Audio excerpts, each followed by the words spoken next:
Hi అండి, నా పేరు డాక్టర్ సాయి లావణ్య కడిమి. నేను క్రిషియా and critical care physician at Icon super speciality hospital Nalgonda.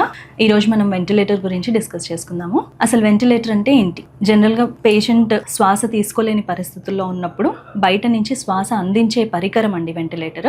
ఎక్కడెక్కడ వాడతాము? ఎమర్జెన్సీస్లో, ఐసీయూస్లో అండ్ ఆపరేషన్ థియేటర్స్లో ఈ వెంటిలేటర్ అనే ఎక్విప్మెంట్ వాడతాము. ఏ పరిస్థితుల్లో వాడతాము?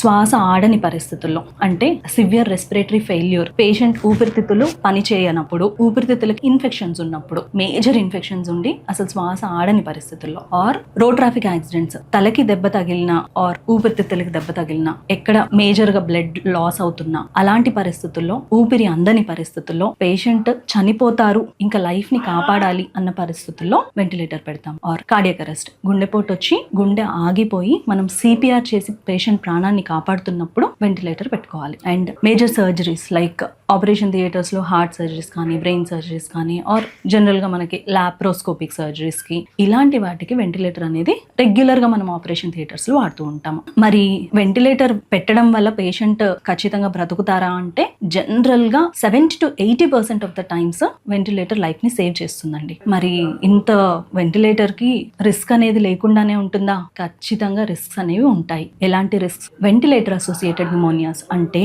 పేషెంట్ వెంటిలేటర్ మీద ఒక 1 week కంటే 3 to 4 days కంటే ఎక్కువ ఉంటే పేషెంట్ కి వెంటిలేటర్ వల్ల వచ్చే ఇన్ఫెక్షన్స్ రావచ్చు. వెంటిలేటర్ అసోసియేటెడ్ న్యూమోనియాస్ అంటాము. ఆర్ బారోట్రామా, అంటే వెంటిలేటర్ లో ప్రెషర్ అనేది మనం అడ్జస్ట్ చేసి పేషెంట్ కి డెలివర్ చేస్తాం. బట్ ఒక్కొక్కసారి ఎలా ఉంటుందంటే, పేషెంట్ లంగ్స్ దాన్ని టాలరేట్ చేయగలగాలి. టాలరేట్ చేయలేని పరిస్థితుల్లో మనం ఇచ్చే కొంచెం ప్రెషర్ కూడా దాని మీద, లంగ్స్ మీద ఎక్కువ ప్రెషర్ డెవలప్ చేస్తుంది. అలాంటి టైంలో లంగ్స్ కి ట్రామా జరిగే అవకాశం ఉండొచ్చు. వెంటిలేటర్లో మనకి డిఫరెంట్ మోడ్స్ ఉంటాయండి. అంటే మనము పేషెంట్ బ్రీత్ ని కంప్లీట్ గా మన కంట్రోల్లోకి తెచ్చుకోవచ్చు వెంటిలేటర్ పెడితే. సో కంప్లీట్ కంట్రోల్ మోడ్ అంటూ ఉంటుంది, ఆర్ అసిస్ట్ కంట్రోల్ మోడ్ అంటూ ఉంటుంది. అంటే పేషెంట్ మెల్లిగా తనంతట తన శ్వాస తీసుకోవడం స్టార్ట్ చేసినప్పుడు వెంటిలేటర్ కూడా కొంత సపోర్ట్ చేస్తుంది. ఆర్ ఇంకొక మోడ్ ఉంటుందండి, సపోర్టివ్ మోడ్. అంటే పేషెంట్ తనంతట తన గాలి తీసుకోవడం మొదలైన తర్వాత, ఇది స్టేజెస్ లో జరుగుతుంది. మొదలైన తర్వాత పేషెంట్ జస్ట్ కొంత సపోర్ట్ మాత్రమే వెంటిలేటర్ ఇస్తుంది, పేషెంట్ తనంతట తను పూర్తిగా గాలి తీసుకోగలరు.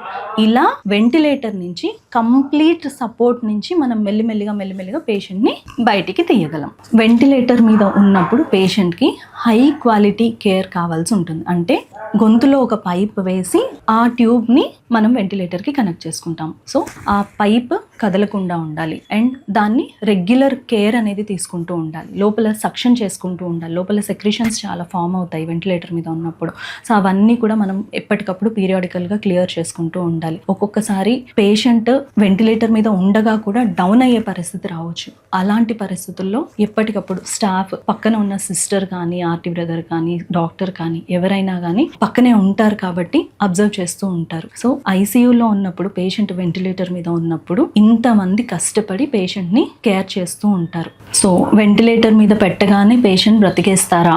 చెప్పలేము. Generally 50 to 60% of the times బ్రతికే అవకాశాలే బాగుంటాయి. కానీ ఒక్కొక్కసారి పేషెంట్ ఊపిరితిత్తుల పరిస్థితిని బట్టి, బ్రెయిన్ పరిస్థితిని బట్టి, హార్ట్ పరిస్థితిని బట్టి, తను వెంటిలేటర్ ని ఎట్లా టాలరేట్ చేస్తున్నారు, జనరల్ కండిషన్ ఎట్లా ఉంది అనే దాన్ని బట్టి, రోజు పేషెంట్ లో ఉన్న ఇంప్రూవ్మెంట్ ని బట్టి పేషెంట్ బయటకు వస్తారా లేదా అనేది డాక్టర్స్ అసెస్ చేసి చెప్తారు. సో అంతేకాని ఖచ్చితంగా పేషెంట్ వెంటిలేటర్ మీదకి వెళ్తే చనిపోతారనో, ఖచ్చితంగా వెంటిలేటర్ మీదకి వెళ్ళగానే బతికేస్తారనో ఏది కూడా డాక్టర్స్ వెంటనే చెప్పలేరు. It is all observation, wait and watch అండి. సో వెంటిలేటర్ అనే భయం పోగొట్టడానికి నేను ఈ వీడియో చేశాను. I think this is helpful for everyone. Thank you.